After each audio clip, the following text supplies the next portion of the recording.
मधल्या काळामध्ये 21/5ला पेट्रोल आणि डिझेलच्या मूल्यवर्धित करात कपात करण्यात आलेली होती आणि त्याच्यातनं बरंच वेगवेगळ्या पद्धतीनं आरोप प्रत्यारोप, केंद्राने काय केलं, राज्यांनी काय केलं वगैरे वगैरे वगैरे ह्या सगळ्या गोष्टी झाल्या. मी मागे देखील महाराष्ट्रामध्ये सांगितलेलं होतं की या सगळ्या संदर्भामध्ये राज्य सरकारला जे काही शक्य होतं ते करण्याचा प्रयत्न हा मागे केलेला होता. आत्ता पेट्रोल आणि डिझेल याबद्दल ज्यावेळेसचा निर्णय झाला त्या निर्णयाच्या वेळेस केंद्राने यामध्ये साधारण 8 रुपये पेट्रोलला आणि 2 रुपये डिझेलला अशा प्रकारची ती कपात त्यांनी केली. खरं तर बऱ्याच लोकांना कदाचित माहिती नसेल, परंतु महाराष्ट्रापुरतं जर बोलायचं झालं तर यंदा महाराष्ट्र सरकारने कुठल्याही प्रकारचा नवीन टॅक्स न वाढवता आपण अर्थसंकल्प सादर केलेला होता आणि त्याच्यामध्ये जवळपास 1000 कोटी रुपये CNGचा गॅस ह्याला 13.5% 10%पर्यंत 10.5% आपण जो काही टॅक्स लावत होता तो कमी केला आणि 3% टॅक्स ठेवून आपण त्याच्यामध्ये रिलीफ देण्याचा प्रयत्न केला. त्याच्यानंतरच्या काळामध्ये जे काही पेट्रोल आणि डिझेल हे वाढवलं किंमत आहे त्याच्यामध्ये केंद्र सरकार पण टॅक्स लावतं आणि वेगवेगळ्या राज्यामध्ये पण व्हॅट लावला जातो. मागे देखील मी एकदा असं म्हटलेलं होतं की बाबा आता वन नेशन वन टॅक्स अशा प्रकारचं परिस्थिती निर्माण करण्यात आलेली आहे. तर तसं पेट्रोल डिझेलच्या बाबतीमध्ये देखील राज्यांना तर स्वतःचं राज्य चालवण्याच्याकरता सगळ्या जम्मू काश्मीरपासून कन्याकुमारीपर्यंत सगळ्यांनाच निधी तर लागतच असतो, परंतु कुठला टॅक्स कशावर किती असावा तो त्या राज्यांच्या एकंदरीत निर्णयावर अवलंबून असतो. आता मी जरा पाठीमागचे आकडे आपल्या लक्षात आणून देतो. महाराष्ट्राने एक्साईज कलेक्शन डिझेलचं हे 17-18 मध्ये 33,479 कोटी रुपये महाराष्ट्र सरकारने केंद्र सरकारला टॅक्सच्या रूपाने दिले. 18-19 मध्ये तेच 35,282 कोटी दिले. 19-20 मध्ये 37,349 कोटी रुपये दिले आणि 20-21 मध्ये ते कमी झाले, म्हणजे करोनाच्या काळामध्ये ते 30,432 कोटी रुपये आपण महाराष्ट्राचा शेअर टोटल एक्साईज कलेक्शन डिझेलवरचं जे गोळा झालं दिल्लीमध्ये त्याच्यामध्ये होतं. मात्र एवढ्या मोठ्या कलेक्शनमध्ये महाराष्ट्राचा शेअर तो जो काही डिझेलला केंद्राकडनं पैसे मिळतात त्याच्यात 33,479च्या अगेन्स्ट आपल्याला एवढा टॅक्स गोळा करत असताना 427 कोटी मिळाले 17-18 मध्ये. 18-19 मध्ये 35,282च्या टॅक्स गोळा करण्यात आला. सेंट्रलनी पण 440 कोटी रुपये आपल्याला दिले. 37,339 19-20 मध्ये गोळा केला, त्याच्यात 435 कोटी रुपये दिले आणि 20-21 मध्ये 30,432 मध्ये 383 कोटी रुपये दिले. तसंच हे मी डिझेलचं सांगितलं. आता पेट्रोलचं टोटल एक्साईज कलेक्शन महाराष्ट्राचं वतीनं जे काही केंद्राने गोळा केलं, म्हणजे केंद्राचा हक्क होता पण महाराष्ट्र राज्यामध्ये जे विक्री होऊन त्यांना मिळाला, तर तो पेट्रोलचा 14,920 कोटी रुपये 17-18ला मिळाला. त्याच्यात आपल्याला जो रेशो असतो त्यात फार कमी रक्कम राज्य सरकारला मिळते, फक्त 129 कोटी रुपये मिळाले.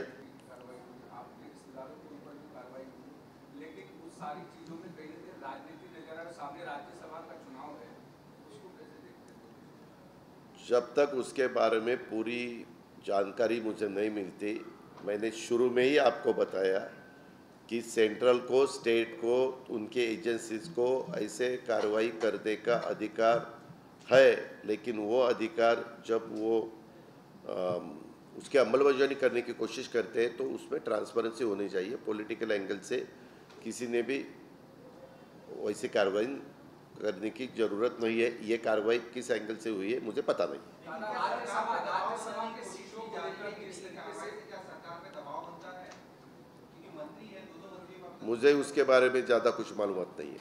राज्यसभा की सीटों को लेकर के किस तरीके से दूसरी सीट लाने की महाविकास आघाड़ी की प्लानिंग है, जो छठी सीट है उसको लेकर बीजेपी भी कोशिश कर रही है। संभाजी राजे इस तरीके से लगातार कह रहे हैं कि महाविकास आघाड़ी ने सपोर्ट नहीं किया और शिवसेना को इस तरीके से देना। नहीं, उसके बारे में हमारे पार्टी में सपोर्ट किसको करने का है वो अधिकार पवार साहब को है, शिवसेना में वो अधिकार उद्धव जी ठाकरे साहब को है, और कांग्रेस में वो अधिकार सोनिया जी के हाथ में है। तो ये लीडर लोग तय करते हैं ना कि क्या करना चाहिए क्या करना चाहिए। हम तो स्टेट में काम करने वाले उसके बारे में डिसीजन नहीं ले सकते। और उन्होंने ये सब लीडर लोगों के साथ बात की, क्या बात हुई वो मुझे पता नहीं। अपक्ष की कितनी भूमिका आप मानते हैं छठी सीट के लिए? अपक्ष जिसको सपोर्ट करेंगे उसकी सीट जीत के आ सकती है। सर, गेल्या अनेक दिवसापासून टीव्हीच्या कारवाया होतात, अनेक कारवाया होतात, परंतु त्या कारवायांमध्ये काही सार्थक होत नाही, कोणत्या केसेस किंवा त्याला शिक्षा होत नाही। हे फक्त राजकारणामध्ये भीतीचं वातावरण तयार करण्यासाठी। एक मिनिट, कुठली कारवाई झाली की लगेच काही शिक्षा होते असं नाही, त्याला काही प्रोसिजर आहे ना। उद्या तुम्ही जर चुकून एखाद्या व्यक्तीने एखाद्याचा खून केला लगेच फाशीची शिक्षा का? त्याला सेशन कोर्ट आहे, त्याला हायकोर्ट आहे, त्याला सुप्रीम कोर्ट आहे, त्याला शेवटी राष्ट्रपतींच्याकडे पण तो याचा अर्ज तो त्या ठिकाणी करू शकतो। ही प्रोसिजर आहे। ही जशी न्यायव्यवस्थेमध्ये आहे तसं ह्या यंत्रणेमध्ये देखील कारवाई झाल्यानंतर त्याची प्रोसिजर करण्याची काही त्याला टाइम आहे, त्या पद्धतीनं त्यांचं काम चालत असतं। दादा, बीजेपी अध्यक्ष शंकर पाटिल ने बयान दिया है कि सुप्रिया सुले को काम छोड़कर घर में भोजन बनाना चाहिए। क्या घर में भोजन बनाना चाहिए? किसको किसने कहा राजनीतिक छोड़ना क्या करना? अरे हर एक का अधिकार है। मैंने आपको बताया कि आज से आप मीडिया का काम छोड़ दो। अरे अजीत पवार को वैसा बताने का क्या अधिकार है? आपको संविधान मालूम है, आपको कानून मालूम है, उसके बारे में हर एक को अधिकार है जो बाबा साहेब अम्बेडकर ने दिया है। ये दूसरा कोई कह नहीं सकता हाँ चलो अभी आप घर पे बैठो। तो मैं भी, किसने कहा आपको ये ऐसा? हाँ तो मैं उनको बताता हूँ, आप जाके कोल्हापुर में बैठो घर में, चलेगा क्या? चलेगा क्या?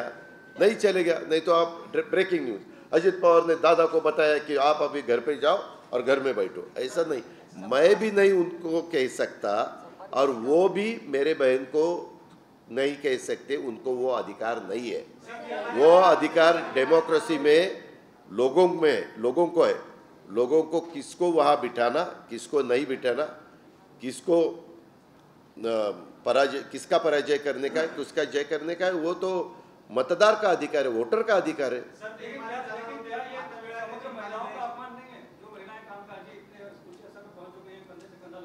आप ही सोचो ये महिलाओं का अपमान है या नहीं है। उसके बारे में मुझे कुछ बोलने का नहीं। कुछ लोग थोड़ा लोगों को अच्छा लगने के लिए, उनके कार्यकर्ताओं को अच्छा लगने के लिए ऐसे कुछ स्टेटमेंट कर देते हैं और फिर बाद में बोलते हैं कि नहीं वो स्टेटमेंट था।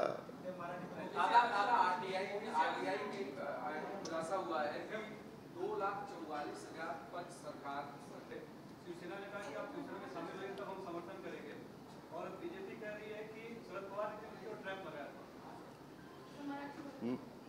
मला मी पहिल्यांदा मराठीत सांगतो, मला असं वाटतं की त्याच्या संदर्भामध्ये वेगवेगळ्या प्रकारच्या बातम्या येतात। आता संभाजीराजे हे पवार साहेबांशी पण बोलले, संभाजीराजे हे उद्धव ठाकरे साहेबांशी पण बोलले, अनेक मान्यवरांशी ते देवेंद्र फडणवीसांशी पण बोललेल्या बातम्या प्रसिद्ध झालेल्या होत्या। त्यावेळेस सगळ्या नेत्यांच्या बरोबर त्यांची काय चर्चा झाली मला काही कळायला मार्ग नाही, पण ह्या सगळ्यांशी त्यांनी चर्चा केलेली आहे असं कानावर आहे।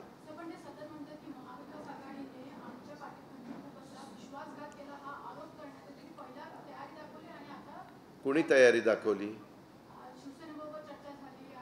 हे का शिवसेनेच्या बरोबर आपण सगळ्यांनी बघितलंय, पहिल्यापासून शिवसेना म्हणते की आम्ही आमच्या पक्षाचं तिकीट घेतलं तर आम्ही पुरस्कृत करायला तयार आहे का उमेदवारी द्यायला तयार आहे, अशा पद्धतीची भूमिका घेतलेली आपण सगळ्यांनी मीडियामध्ये पाहिलेली आहे, ऐकलेली आहे आणि त्यांच्याही प्रवक्त्यांनी त्याच्याबद्दलचा सूतवाच केलेला आहे. आता प्रत्येकाचा तो अधिकार आहे की कुणी काय करावं. त्याच्यात आमच्याकडे तर मतं जास्त नसल्यावर मागच्या वेळेस आमचा उमेदवार फौजियाताई यांना निवडून आणण्याच्याकरता शिवसेनेने मदत केलेली होती. यावेळेस आम्हाला त्यावेळेस शब्द दिलेला आहे की पुढच्या वेळेस आम्ही तुम्ही जो उमेदवार द्याल तो उमेदवार निवडून आणण्याच्याकरता आम्ही आमची मतं देऊ.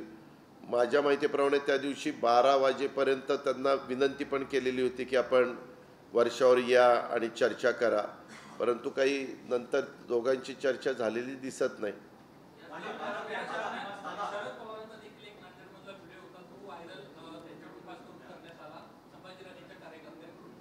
काय अहो काय व्हिडिओ व्हायरल केला?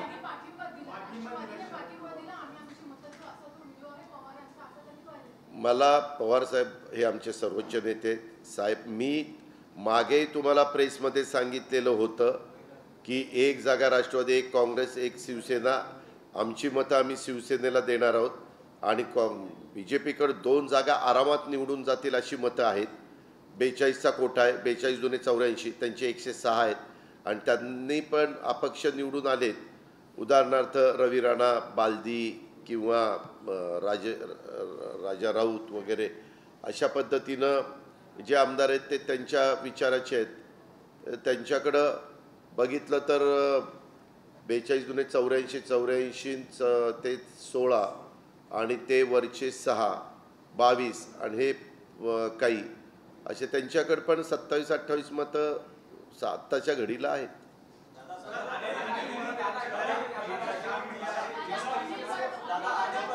एकानी बोला ना.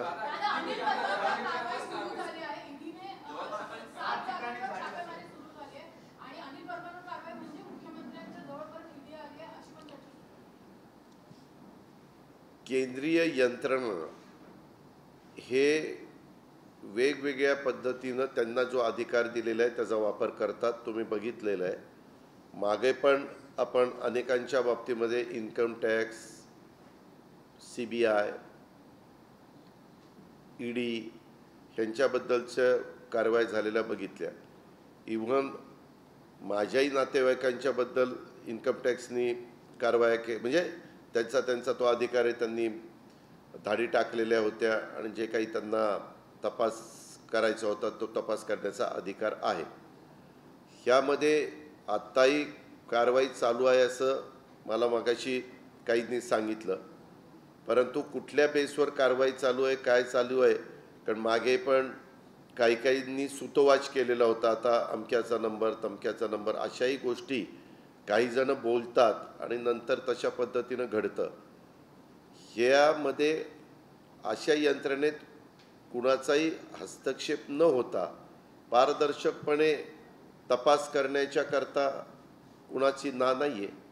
कारण जसं अँटी करप्शन ब्युरो राज्य सरकारच्या हातात आहे, EOW राज्य सरकारच्या हातात आहे, CID राज्य सरकारच्या हातात आहे. त्याच्याही संदर्भात जर कुठल्या काही तक्रारी आल्या तर त्या राज्य सरकारची पण यंत्रणा कारवाई करू शकते, तशी सेंट्रलची पण यंत्रणा कारवाई करू शकते. तो अधिकार कायद्याने नियमाने त्यांना दिलेला आहे, पण त्याचा गैरवापर होऊ नये एवढी माफक अपेक्षा मात्र सर्वांची असते.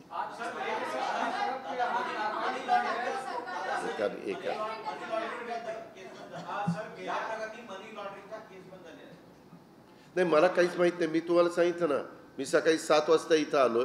जोपर्यंत दुसरी बाजू जर समजूनच घेतली नाही तर मी आज काहीतरी बोलायचं आणि त्याच्यात तिसरंच काहीतरी असायचं आणि पुन्हा ब्रेकिंग न्यूज, अजित पवार सांगतायत एक, झालं एक.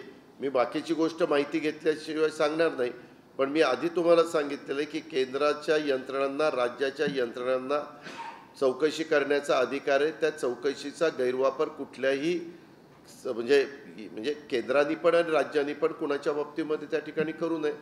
जर तशा प्रकारचे माहिती असेल तर जरूर तो अधिकार त्यांचा आहेच, तो कायद्याने नियमाने आपण दिलेला आहे. पवारच्या एक प्रश्न असा आहे की गेल्या अनेक शिवसेनेवर दिवसापासून कारवाई होते आणि बरं हे उद्धव ठाकरेंचे जवळचे मानले जातात. कुठेतरी शिवसेनेच्या जवळचा हा फास वाढत चाललाय का? आधी त्यांचे कुटुंब एकत्र झाले आणि आता अनेक झाले. ह्या संदर्भामध्ये मी आपल्याला सुरुवातीपासून सांगतोय, राष्ट्रवादीच्या पण काही सहकाऱ्यांच्यावर अशा पद्धतीनं कारवाई झालेली आपण सगळ्यांनी पाहिलेली आहे. शिवसेनेच्या संदर्भामध्ये आत्ता कारवाई त्या ठिकाणी झाली. मध्ये मला वाटतं स्टँडिंग कमिटीच्या चेअरमनवर पण कारवाई त्या ठिकाणी झाली. अशा प्रकारचा अधिकार त्यांना आहे, परंतु त्याचा गैरवापर होऊ नये हीच सगळ्यांची माफक अपेक्षा आहे. आज गेल्या अनेक दिवसापासून कारवाई जी होत आहे इस तरीके से रेड हुई है अनिल परब के यहाँ और कई ठिकानों पर, और इसके पहले भी कुछ लोग पॉलिटिकली आकर बोलना कि इनका नंबर है उनका, इसको कैसे देखते हैं आप? और आज की रेड मैंने आपको शुरू में ही बताया कि ये पूरा ट्रांसपेरेंसी से होना चाहिए. जो भी पेपर, उनको तो अधिकार है, सेंट्रल को भी कुछ एजेंसी को अधिकार दिया है, वैसा स्टेट को भी अधिकार दिया है.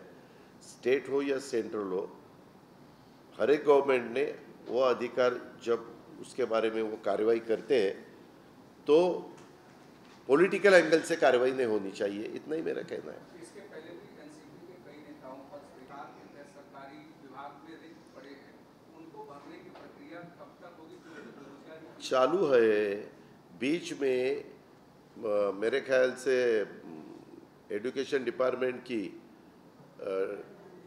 पुलिस डिपार्टमेंट की, सबको हमने परमिशन दी है. जितने जगह जो खाली है, बहुत से खाली है, लेकिन कुछ कुछ जगह हम तुरंत भरने वाले नहीं है. वो ज़्यादा करके सिपाही हो, पियून हो या ड्राइवर हो, ये कॉन्ट्रैक्ट बेस पे लेने का इरादा है. लेकिन जो टेक्निकल पोस्ट है वो भरने के लिए परमिशन दी है. बीच में कुछ पेपर फूटा, आपने देखा, इसीलिए उसको स्टे मिला. अभी वापस एमपीएससी उसके बारे में काम कर रही है. 3 एजेंसीज को कैबिनेट ने चुना है कि ये उन्होंने डिसीजन लेना चाहिए. मेरे ख्याल MKCL है, टाटा की कुछ कंपनी, हाँ वो एक कंपनी है, और एक कंपनी है कौन सी, ये जो स्टैंडर्ड कंपनी है उनके तरफ से ये, और हमारी government of Maharashtra K MPSC board. Petrol diesel को लेकर अभी भी लोगों में असमंजस है. कहा जा रहा है कि राज्य सरकार में 2422 करोड़ का पूजा बढ़ने वाला है. बीजेपी का कहना है कि कोई भी ऐसा कर जब तक आप ठीक है, इसका कोई ध्यान नहीं कर रहा. क्या है? अरे तुरंत डिपार्टमेंट ने, मेरे ही डिपार्टमेंट फाइनेंस ने निकाला था ना, वो स्टेटमेंट निकाला था, मेरे पास है, और मैंने खुद मीडिया में देखा है वो स्टेटमेंट. मैंने बताया ना, पेट्रोल, डीजल, CNG गैस सबका मिलके 3,500 करोड़ रुपीज का बोझा है.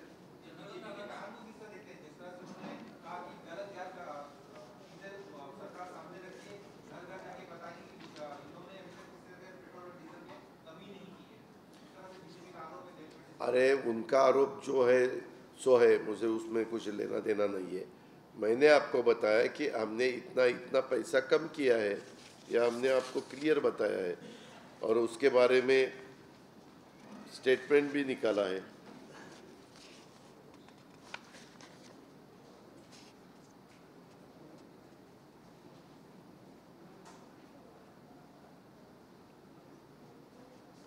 ₹2.08 पेट्रोल में है, और ₹1.44 डीजल में है.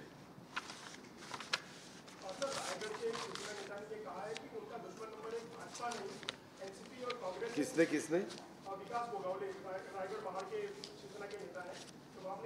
विकास गोगोले, भरत गोगोले या विकास गोगोले? अच्छा, क्या बताया?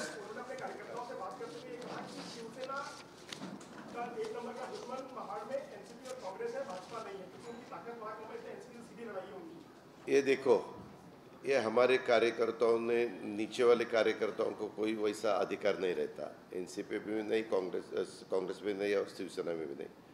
उनके जो मेन लीडर रहते हैं पार्टी के काम करने वाले, स्टेट के और सेंट्रल के, उन्होंने अगर ऐसा स्टेटमेंट निकाला है तो वहाँ ज़्यादा आपने ध्यान देने की ज़रूरत नहीं। या ऐसे सटर फटर स्टेटमेंट तो रोज हर एक का निकलता है, क्या जान लो।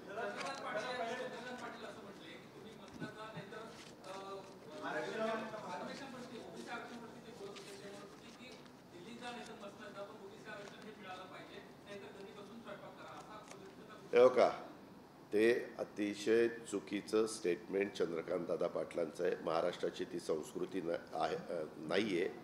महाराष्ट्राची संस्कृती फार वेगळी आहे। आम्ही पण प्रत्येकजण खूप काही बोलू शकतो, परंतु आपली काही परंपरा आहे, आपल्यावर काही संस्कृती आहे, ह्या सगळ्याचा विचार केला पाहिजे। त्याच्या संदर्भामध्ये हे कुणालाच आवडलेलं नाही। त्यांच्याही पक्षाच्या अनेक लोकांना ते पसंत पडलं नसेल, अनेक वोटरला पण पसंत पडलं नसेल। उगीचच काहीतरी तुम्ही शांत डोक्याने एखादी गोष्ट, आपल्याला प्रश्न विचारल्यानंतर त्याचं उत्तर देण्याचा प्रयत्न करा ना। उत्तर देताना पण आपल्याला नीटपणे उत्तर देता येतात। आता त्यांनी तशा पद्धतीनं मसनात जा, ह्याच्यात जा, मग आम्ही कुठं सांगितलं की तुम्ही पाकिस्तानला निघून जा, उपयोग होणार आहे का? ते पाकिस्तानला जाणार आहेत का? त्यांनी कोल्हापूरमध्ये राहावं, पुण्यामध्ये राहावं, त्यांना जो काही संविधानाने, कायद्याने, नियमाने अधिकार दिला त्याचा वापर त्यांनी करावा ना।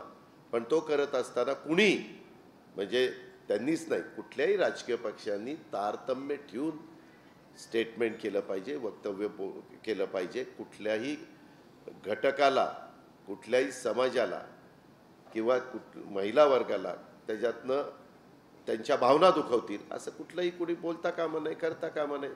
खरं आपल्या इथं इतके महत्त्वाचे प्रश्न आहेत, असंच कोणतरी महत्त्वाचे नेते बोलतात, मग तेवढंच सारखं टी व्हीला आणि तेवढंच सारखं पेपरला हे असं बोलले, ते तसं बोलले।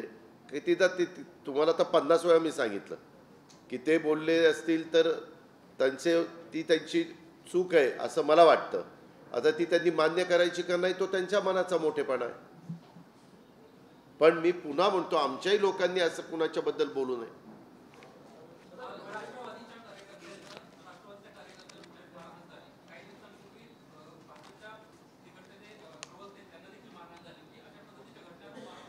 त्या संदर्भामध्ये कार्यकर्त्यांना, म्हणजे पोलिसांना सांगण्यात आलेलं आहे की तुम्ही तुमची कायदा सुव्यवस्था चांगली ठेवण्याच्या करता अतिशय कडक अशा प्रकारची पावलं उचला। दिलीप वळसे पाटलांनी पण त्याच्यात लक्ष घातलंय। कुठल्याच राजकीय पक्षाच्या कार्यकर्त्यांना किंवा नेत्यांना किंवा कुणालाही नागरिकांना, कुठल्याही नागरिकांना, निष्पाप नागरिकांना अशा पद्धतीनं मारहाण करण्याचं कारण नाही, कुणाला अधिकार पण नाही। जर कुणी अधिकाराचा गैरवापर करत असेल तर त्याच्यावर सक्त कारवाई झाली पाहिजे, तो कुठल्याही पक्षाचा असो किंवा कुठल्याही गटातटाचा असो।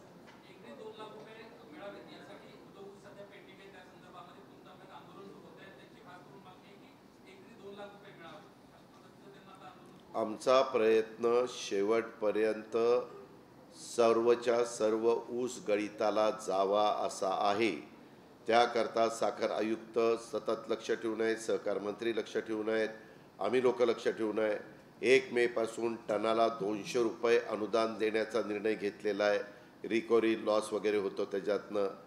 त्याच्याचबरोबर ट्रान्सपोर्ट सबसिडीच्या करता 5 रुपये टनाला 50 किलोमीटरच्या पुढे देण्याचा निर्णय घेतलेला आहे। एकच काही बाबतीमध्ये चुका अशा झाल्या, नोंद केली गेली असती सर्वांच्याकडनं, शेतकऱ्यांच्याकडनं, किंवा आमचा असा ऊस आम्ही लावलेला आहे, ती नोंदणी कृषी विभागाकडे किंवा त्या भागातल्या कारखान्याच्याकडे असती तर ज्यावेळेस आढावा घेतला जातो की यंदा महाराष्ट्रामध्ये किती ऊस उभा आहे, त्याच्यावर महाराष्ट्र सरकार निर्णय घेतं कारखाने कधी चालू करायला परवानगी द्यायची। आपल्याकडे आकडे आलेले होते, त्याच्यातून आपण कारखाने चालू करायला 15 ऑक्टोबरला परवानगी दिलेली होती, परंतु मध्ये दिवाळी वगैरे आली, पाऊस होता आणि बरेचसे कारखाने 15 ऑक्टोबरच्या ऐवजी 1 नोव्हेंबरला सुरू झाले। हीच गोष्ट जर ॲक्युरेट आकडेची माहिती मिळाली असती तर आपण 15 ऑक्टोबरच्या ऐवजी 1 ऑक्टोबरला कारखाने सुरू करायला परवानगी दिली असती। 1 ऑक्टोबरला केले असते तर त्यावेळेस थंडी असते, मजुरांना ऊस तोडणं सहज शक्य होत असतं, कारण उन्हाची तीव्रता इतकी नसते. जसं जसं एप्रिलच्या नंतर उन्हाची तीव्रता वाढायला लागते तसं तसं मजुरांचं काम करण्याच्यावर पण मर्यादा येतात आणि मग एखादा कारखाना जर 5,000 चाललेला असेल तर तोच कारखाना 3,500 3,000पर्यंत खाली येतो. मजूर तेवढेच असतात. त्याकरता आता आम्ही हा प्रयत्न करतोय की यंदाच्या वर्षी किती लागण आहे ती बघून ऑक्टोबर 1ला कारखाने सुरू करायचे, 15ला करायचे का 1 नोव्हेंबरला करायचे, तो लवकर निर्णय त्या ठिकाणी घ्यायचा, नंबर 1. आणि अजून मोठ्या प्रमाणावर हार्वेस्टिंग मशीन्स ही महाराष्ट्रामध्ये येण्याच्या करता काही त्यांना प्रोत्साहनपर काही योजना आणता येते का, हाही प्रयत्न आहे. कारण आता नवीन पिढीतले मुलं मुली ऊस तोडायला तयार होत नाहीत आणि त्यांनी तरी का ऊस तोडावा.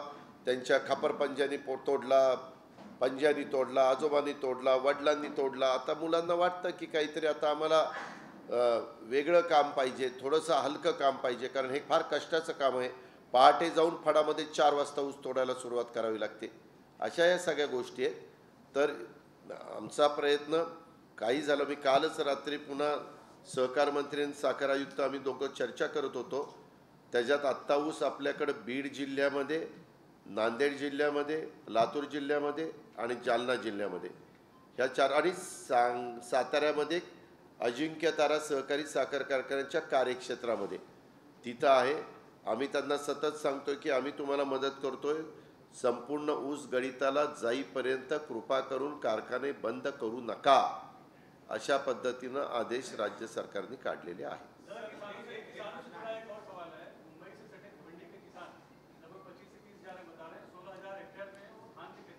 का हाँ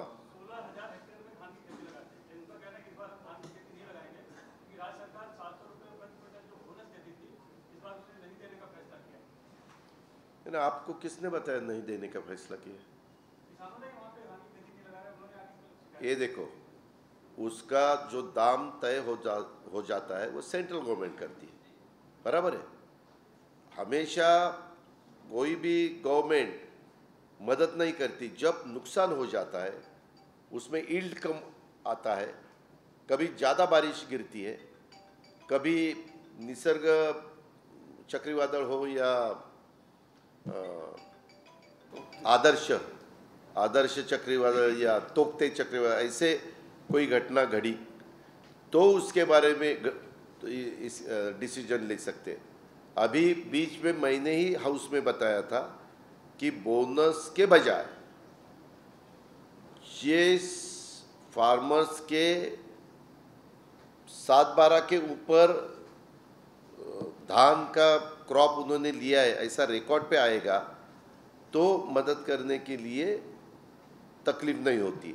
अभी क्या होता है, या आप खाली भिवंडी का बोलते हैं, उतना ही नहीं, अपना गढ़चिरौली, चंद्रपुर, भंडारा, गोंदिया उस एरिया में भी धान बहुत ईल्ड निकलते हैं. वहाँ लोग, उनका मेन क्रॉप धान ही है. तो उसके बाजू में छत्तीसगढ़ है, मध्य प्रदेश है, ये 2-3 स्टेट बाजू में है और अपने स्टेट के बॉर्डर और उनकी बॉर्डर एकदम नज़दीक है. तो कभी कभी वहाँ का भी धान अपने गढ़चिरौली, चंद्रपुर, भंडारा, गोंदिया में आता है और वो बोलते हैं कि हमें भी बोनस दे दो. अपने फार्मर्स को बोनस देने के लिए सरकार ने तो 2 दफ़ा डिसीजन लिया. इससे पहले की सरकार ने भी लिया था बीजेपी के, लेकिन उन्होंने इतना बोनस नहीं दिया था जितने महाविकास आघाड़ी गवर्नमेंट ने दिया था. लेकिन बाद में पता चला कि इसका गलत इस्तेमाल हो रहा है. इसमें बाहर के स्टेट के फार्मर्स भी खुद को बोनस देने के लिए दिखाते हैं कि हमने ये धान महाराष्ट्र में उगाया और महाराष्ट्र गवर्नमेंट ने अभी हमें बोनस देना चाहिए. इसीलिए दूसरा रास्ता हम ढूंढ रहे कि जो रास्ता महाराष्ट्र के फार्मर्स को ही उसका फ़ायदा हो जाएगा, ऐसा हम बंदोबस्त कर रहे हैं.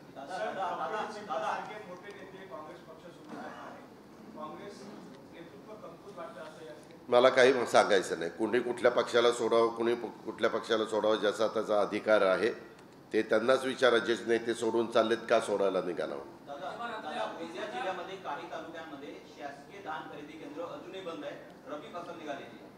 तसं नाही. धानाच्या संदर्भात मला नाव द्या. सडक तालुका. हां, मी आता तुमची नोंद घेतलेली आहे. तिथं गेल्यानंतर सांगतो कलेक्टरला की तिथं धान खरेदी करण्याच्या करता परवानगी द्यावं.